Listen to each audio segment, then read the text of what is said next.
ಇನ್ನು ಎಡಿಜಿಪಿ ಅಲೋಕ್ ಕುಮಾರ್ ಮುಂಬಡ್ತಿಗೆ ಸರ್ಕಾರ ಮೀನಾಮೇಷ ಎಣಿಸ್ತಾ ಇದೆ. ಒಂದು ಹಗ್ಗ ಜಗ್ಗಾಟ ಕಳೆದ 6 ತಿಂಗಳಿಂದಲೂ ನಡೀತಾ ಇದೆ. ಅವರಿಗೆ ಮುಂಬಡ್ತಿ ಪ್ರಮೋಷನನ್ನು ಕೊಡ್ತಾ ಇಲ್ಲ.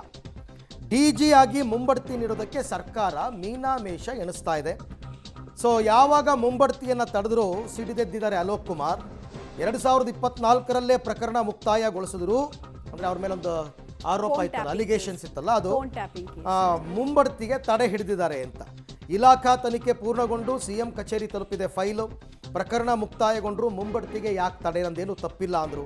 ಸೊ ಸರ್ಕಾರದ ಮುಖ್ಯ ಕಾರ್ಯದರ್ಶಿಗೆ ಲೀಗಲ್ ನೋಟಿಸನ್ನು ಕೊಟ್ಟಿದ್ದಾರಂತೆ. ಈ ಹಿಂದೆ ಇದೇ ರೀತಿ ಪ್ರಕರಣ ಶಂಕರ್ ಬಿದಿರಿ ಅವ್ರ ಕೇಸ್ನಲ್ಲಿ ಆಗಿತ್ತು. ಅವ್ರಿಗೂ ಕೂಡ ಇದೇ ರೀತಿ ಮುಂಬಡ್ತಿ ಕೊಟ್ಟಿರಲಿಲ್ಲ. ಅವರು DG IGP ಆಗಿ ರಿಟೈರ್ ಆಗಬೇಕು ಅಂತ ಆಸೆ ಇಟ್ಕೊಂಡವರು ಕೊನೆಗೆ ಅವರು ಲೀಗಲಾಗಿ ಫೈಟ್ ಮಾಡಿದ್ರು. ಆಮೇಲೆ ಅವರು ಮುಂಬಡ್ತಿ ಪಡ್ಕೊಂಡು 1 ವಾರನೋ 15 ದಿನನೋ ಅಧಿಕಾರದಲ್ಲಿದ್ದು ಆಮೇಲೆ ನಿವೃತ್ತರಾದರು. ಹಠ ತೊಟ್ಟು ಮಾಡಿದಂಥದ್ದು. ಈಗ ಅಲೋಕ್ ಕುಮಾರ್ ಅವರು ಕೂಡ ಅದೇ ರೀತಿ ನನಗೆ ಯಾಕೆ ಪ್ರಮೋಷನ್ ಸಿಗ್ತಿಲ್ಲ ಅಂತಕ್ಕಂಥದ್ರ ಬಗ್ಗೆ ಕಾನೂನು ಹೋರಾಟಕ್ಕೆ ಮುಂದಾಗಿದ್ದಾರೆ. ಈ ಬಗ್ಗೆ ಮತ್ತಷ್ಟು ಮಾಹಿತಿ ನನ್ನ ಕೊಲೀಗ್ ಮುರಳೀಧರ್ ಅವರಿಂದ ಪಡ್ಕೊಳ್ಳೋಣ. ಮುರಳಿ, ಈಗ ಎಲ್ಲ ಪ್ರಕರಣದ ತನಿಖೆ ವಿಚಾರಣೆ ಎಲ್ಲ ಮುಗಿದು ಎಲ್ಲ ಆಗಿದ್ರೂ ಕೂಡ ಸರ್ಕಾರ ಯಾಕೆ ಮುಂಬಡ್ತಿ ಕೊಡ್ತಿಲ್ಲ ಅಂತ ಲೀಗಲ್ ಫೈಟ್ ಆರಂಭ ಮಾಡಿದ್ದಾರೆ. ಸರ್ಕಾರದ ವತಿಯಿಂದ ಇದಕ್ಕೇನಾದರೂ ಸ್ಪಷ್ಟೀಕರಣ ಸಿಕ್ಕಿದೆಯಾ ಹೇಗೆ ಅಂತ?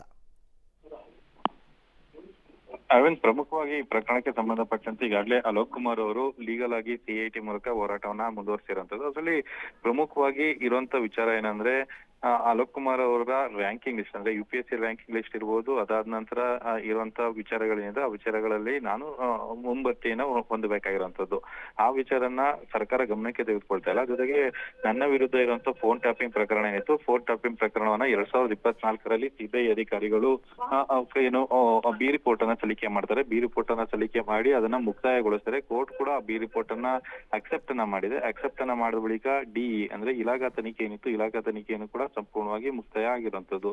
ಇಲಾಖಾ ತನಿಖೆ ಸಂಪೂರ್ಣವಾಗಿ ಮುಕ್ತಾಯ ಆಗಿದೆ ಅಂತ ಹೇಳಿ ವರದಿಯನ್ನ ಕೊಡ್ತಾರೆ. RTI ಯಲ್ಲಿ ವರದಿ ಮಾಹಿತಿ ಬಹಿರಂಗ ಆಗ್ತಾ ಇದೆ. ಆದ್ರೆ ಮುಂಬಡ್ತಿನ ಕೊಡ್ಲಿಕ್ಕೆ ಸರ್ಕಾರ ಯಾಕೆ ಮೀನಾಮೇಷವನ್ನ ಎಣಿಸ್ತಾ ಇದೆ ಅಂತ ಹೇಳಿ ನಾನು CITಗೆ ಹೋಗಿ ಚಾರ್ಜ್ ಮೆಮೋವನ್ನ ಚಾಲೆಂಜ್ ಅನ್ನ ಮಾಡಿದ್ದೀನಿ. ಚಾಲೆಂಜ್ ಮಾಡಿರುವ ಹಿನ್ನೆಲೆಯಲ್ಲಿ ಮುಂದಿನ ಪ್ರಕ್ರಿಯೆಗಳು ಏನಾಗುತ್ತೆ ಅನ್ನೋದ್ರ ಬಗ್ಗೆ ಕಾದ್ ನೋಡ್ಬೇಕಾಗಿರುವಂತದ್ದು ಅನ್ನೋದ್ರ ಬಗ್ಗೆ ಈಗ ಅಲೋಕ್ ಕುಮಾರ್ ಅವರ ನಡೆಯಾಗಿರುವಂತದ್ದು. ಅರವಿಂದ್.